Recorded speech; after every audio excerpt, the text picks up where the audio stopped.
건강한 지방의 대표주자 아보카도. 이렇게 섭취하는 식습관 당장 버리지 않으면 건강에 독이 됩니다.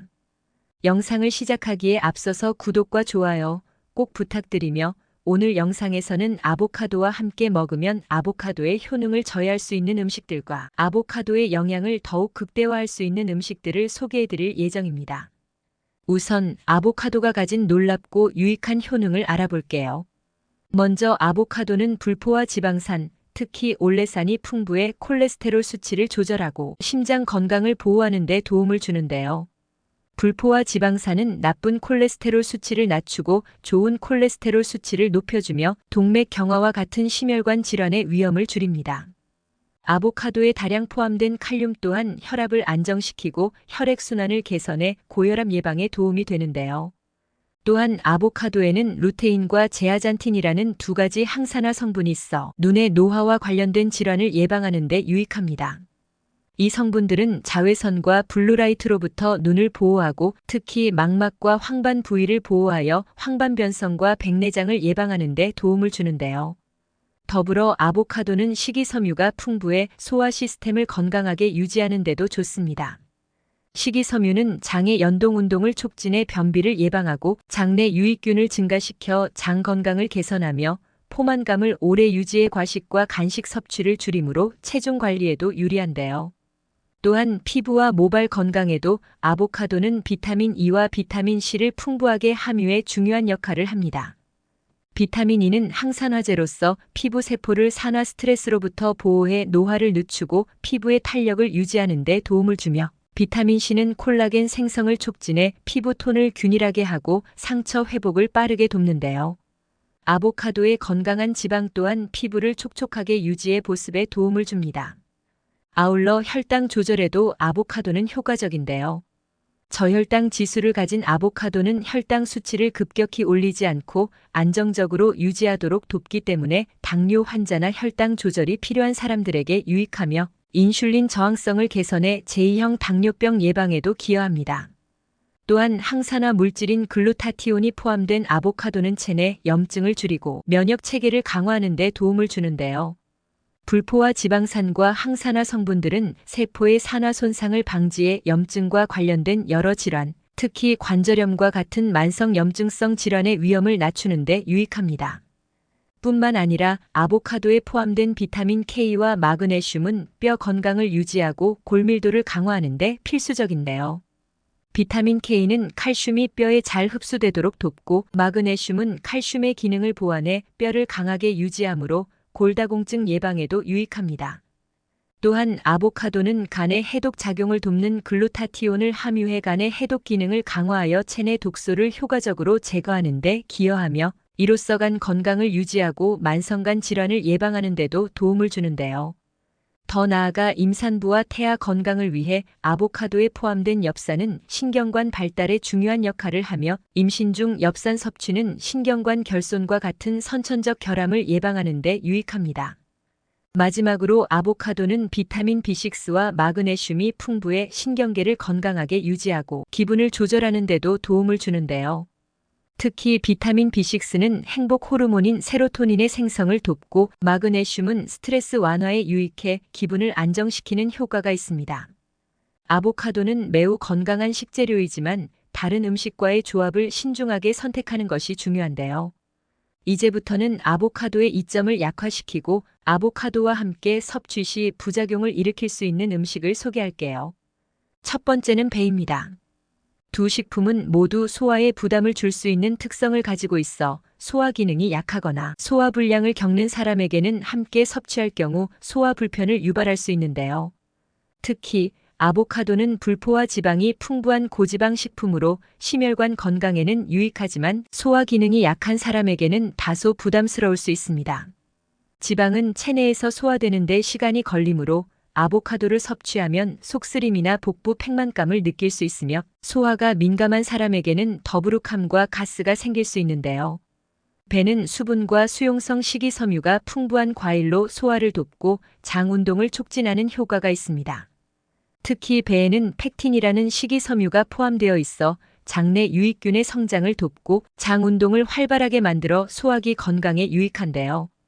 그러나 팩틴은 장내에서 발효될 때 가스를 발생시킬 수 있어 소화가 약한 사람에게는 복부 팽만감을 일으킬 수 있습니다. 배에 포함된 과당 또한 소화가 천천히 이루어져 일부 사람에게는 복부 불편과 가스 생성을 유발할 수 있는데요. 아보카도와 배를 함께 섭취하면 두 식품의 특성상 소화 부담이 증가할 수 있습니다.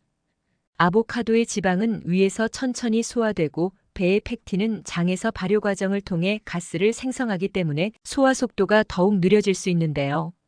이로 인해 장내 가스가 증가하고 복부 팽만이 심화되어 소화 기능이 약한 사람에게는 불편함을 줄 수 있습니다. 두 번째는 케일입니다. 두 식품은 모두 비타민 K가 풍부해 혈액 응고와 관련된 영향을 줄 수 있어 특히 항응고제를 복용하는 사람들에게는 주의가 요구되는데요. 특히 아보카도는 비타민 K를 많이 포함한 식품으로 혈액 응고 기능을 지원하는 데 중요한 역할을 합니다. 이 비타민은 상처 부위에서 혈액이 빠르게 응고되도록 돕고 일상적인 출혈 예방에도 필수적인데요. 하지만 항응고제를 복용하는 사람에게는 비타민 K의 섭취가 약효를 방해할 수 있습니다. 아보카도와 같은 비타민 K가 높은 음식을 많이 섭취하면 혈액을 묽게 하는 항응고제의 효과가 떨어질 수 있는데요. 케일 또한 비타민 K가 풍부한 채소로 특히 지용성 비타민 K1을 많이 함유하고 있습니다. 케일의 비타민 K1은 체내에서 K2로 변환되어 혈액 응고와 뼈 건강에 중요한 영향을 주는데요. 그러나 항응고제를 복용하는 경우 비타민 K 섭취량이 높아지면 혈액이 원활하게 흐르지 못하고 응고될 가능성이 높아져 혈전이 생길 수 있습니다. 이로 인해 뇌졸중과 같은 심각한 건강 문제로 이어질 수 있어 항응고제를 복용하는 사람들은 비타민 K 섭취량을 일정하게 유지하는 것이 중요한데요. 특히 아보카도와 케일을 함께 섭취할 경우 체내 비타민 K 농도가 급격히 증가할 수 있어 혈액 응고에 영향을 줄 위험이 큽니다. 세 번째는 바나나입니다. 아보카도와 바나나는 둘 다 칼륨이 풍부해 심혈관 건강에 유익하지만 신장 기능이 약하거나 칼륨 배출이 어려운 사람에게는 고칼륨 혈증을 유발할 수 있어 조심해야 하는데요. 특히 아보카도는 비타민과 미네랄이 풍부해 건강에 좋은 영향을 주지만 또한 칼륨 함량이 높아 혈압을 낮추고 혈액순환을 개선하는 데 효과적입니다.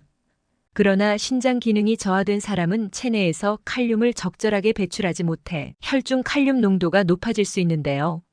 과도한 칼륨 농도는 신장 기능이 정상적인 사람에게는 큰 문제가 되지 않지만 신장이 약한 사람들에게는 근육 약화, 부정맥, 심장 박동 불규칙성을 초래할 수 있습니다. 이런 상태를 고칼륨 혈증이라고 하며 심할 경우 심각한 건강 문제로 이어질 수 있는데요. 바나나 또한 칼륨이 풍부한 과일로 알려져 있으며 한 개의 바나나에는 평균적으로 약 400mg 이상의 칼륨이 포함되어 있습니다. 특히 바나나는 많은 사람들에게 친숙하고 간편하게 섭취할 수 있어 일상적으로 자주 먹는 과일 중 하나인데요. 하지만 바나나와 아보카도를 함께 섭취할 경우 두 식품의 높은 칼륨 함량이 합쳐져 체내 칼륨 농도가 급격히 높아질 수 있습니다. 이런 과도한 칼륨 섭취는 신장 질환이 있거나 칼륨을 적절히 배출하지 못하는 사람에게는 위험이 될 수 있는데요. 또한 고칼륨 혈증이 발생하면 초기 증상으로 근육 약화, 피로감, 무기력함이 나타날 수 있으며 더 심해지면 심장의 리듬이 불규칙해지고 심박수 조절이 어려워지며 부정맥이 발생할 수 있습니다.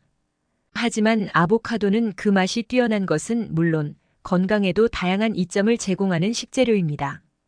이제부터는 아보카도의 놀라운 효능을 더욱 높여줄 음식들을 알아볼게요. 첫 번째는 달걀입니다. 아보카도와 달걀의 조합은 특히 임산부와 태아의 건강을 위해 매우 유익한데요. 아보카도는 엽산이 풍부해 태아의 신경관 발달에 중요한 역할을 하며 달걀은 고품질의 단백질과 여러 비타민을 포함하고 있어 함께 섭취할 때 영양적 긍정적인 효과를 발휘합니다. 특히 아보카도는 엽산을 풍부하게 함유하고 있어 임신 초기의 신경관 결손과 같은 선천적 결함을 예방하는 데 중요한 역할을 하는데요. 엽산은 세포와 DNA의 생성과 복제를 돕기 때문에 태아의 신경관이 정상적으로 발달하도록 지원하는 필수 영양소입니다. 임산부가 충분한 엽산을 섭취하면 출생 결손 위험이 감소하며 이는 건강한 태아 발달을 위한 중요한 기초가 되는데요. 달걀은 엽산을 보완하는 단백질과 여러 비타민, 특히 콜린을 제공합니다. 콜린은 태아의 뇌 발달과 신경 발달에 중요한 영양소로 임신 중에 충분히 섭취해야 할 필수 성분인데요. 연구에 따르면 콜린은 뇌 기능과 기억력 발달을 돕고 태아의 신경 발달에도 긍정적인 영향을 미치며, 달걀에는 비타민 D, 비타민 B12 등 태아의 뼈와 세포 형성에 필요한 다양한 영양소가 포함되어 있어 아보카도의 엽산과 함께 섭취 시 긍정적인 효과가 극대화됩니다. 두 번째는 귀리입니다. 아보카도와 귀리는 혈당 조절에 있어 상호 보완적인 역할을 하며, 특히 당뇨 환자나 혈당 관리가 필요한 사람들에게 유익한 조합으로 알려져 있는데요. 특히 아보카도는 저혈당 지수를 가진 식품으로 섭취 후 혈당이 급격히 오르지 않고 안정적으로 유지되도록 돕습니다. 또한 아보카도의 건강한 불포화 지방산은 혈당의 흡수를 완만하게 하여 식사 후 혈당 스파이크를 방지하는 데 기여하는데요. 이러한 특성 덕분에 당뇨 환자나 혈당 변동이 잦은 사람들에게 아보카도는 이상적인 선택입니다. 또한 아보카도에 포함된 항산화 성분은 인슐린 저항성을 개선하여 제2형 당뇨병 예방에도 도움을 줄 수 있는데요. 귀리는 식이섬유, 특히 수용성 섬유인 베타글루칸이 풍부하여 혈당 조절에 효과적입니다. 베타글루칸은 장에서 점성 있는 물질을 형성하여 포도당의 흡수를 천천히 진행시킴으로써 혈당 상승을 완화하는데요. 또한 귀리는 낮은 혈당 지수 식품으로 섭취 후 혈당이 급격히 오르지 않도록 도와 아보카도와 함께 섭취할 때 긍정적인 효과를 발휘합니다. 세 번째는 블루베리입니다. 블루베리는 강력한 항산화 성분인 안토시아닌을 함유하고 있어 아보카도의 글루타티온과 함께 섭취할 경우 체내 염증을 줄이고 면역력 강화에 긍정적인 효과를 발휘하는데요. 특히 아보카도는 불포화 지방산과 글루타티온을 포함하여 체내 염증을 줄이고 세포 손상을 방지하는 데 중요한 역할을 합니다. 글루타티온은 체내 산화 스트레스를 줄여주는 항산화제로 만성 염증성 질환의 위험을 낮추는 데 효과적인데요. 또한 아보카도의 풍부한 불포화 지방산은 염증을 억제하고 관절염과 같은 염증성 질환의 진행을 늦추는 데 유익합니다. 블루베리의 주요 항산화 성분인 안토시아닌은 염증을 억제하고 세포를 산화 손상으로부터 보호하는 데 도움을 주는데요. 안토시아닌은 또한 혈액순환을 개선하고 면역 시스템을 강화하여 염증 반응을 줄여주는 효과가 있어 특히 관절염과 같은 염증성 질환을 예방하는 데 유익하며, 블루베리와 아보카도의 항산화 성분들이 결합하면 체내 염증 감소 효과가 극대화되어 면역 체계의 기능을 보다 강화할 수 있습니다. 이처럼 아보카도와 함께 섭취하면 긍정적인 효과를 내는 음식들은 각 식품의 장점을 극대화하여 전반적인 건강을 향상시키는 데 큰 도움이 됩니다. 꾸준히 섭취함으로써 건강을 개선하고 다양한 질병을 예방하는 데 기여할 수 있는데요. 오늘 소개한 음식 조합을 직접 시도해 보시는 건 어떨까요? 이제부터 건강한 아보카도를 고르는 법과 신선하게 보관하는 방법을 알려드릴게요. 먼저 숙성 단계에 따라 보관 방법을 달리하는 것이 좋은데, 덜 익은 아보카도는 실온에 두어 자연스럽게 숙성시키는 것이 좋습니다. 종이봉투에 넣고 사과나 바나나와 함께 두면 에틸렌 가스가 아보카도의 숙성을 촉진해 더 빨리 익도록 도와주는데요. 반면 적당히 익은 아보카도는 냉장 보관하여 숙성 속도를 늦출 수 있고, 이렇게 보관하면 약 일주일 정도 신선함을 유지할 수 있습니다. 또한 자른 아보카도는 공기에 노출되면 갈변이 쉽게 일어날 수 있으므로 레몬즙이나 라임즙을 단면에 발라 산화를 방지하는 것이 좋은데요. 단면이 밀착되도록 랩으로 감싸 밀폐용기에 넣어 냉장 보관하면 신선함을 유지할 수 있습니다.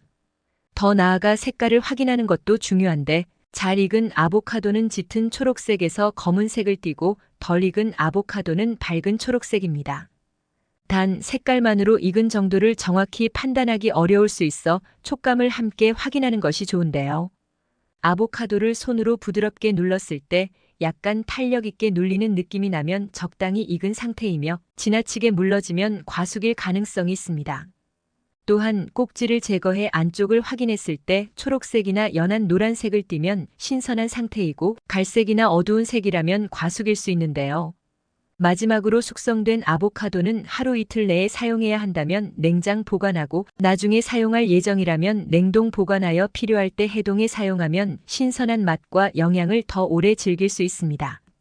이렇게 신선한 아보카도를 고르고 적절하게 보관하면 오랫동안 풍미 있게 즐길 수 있습니다. 아보카도를 구매할 때와 보관할 때 이 정보들을 참고하여 아보카도의 신선함을 유지해 보세요. 아보카도는 건강에 유익한 식품으로 적당하게 섭취하면 여러분의 건강을 지키는 데 도움이 됩니다. 앞으로도 제대로 된 식습관을 알려드리는 100세 건강 습관이 될 테니 다음 영상도 시청 부탁드릴게요. 오늘 영상이 도움이 되셨다면 좋아요와 구독 꼭 부탁드립니다. 시청해주신 여러분 항상 건강하시고 행복하세요. 감사합니다.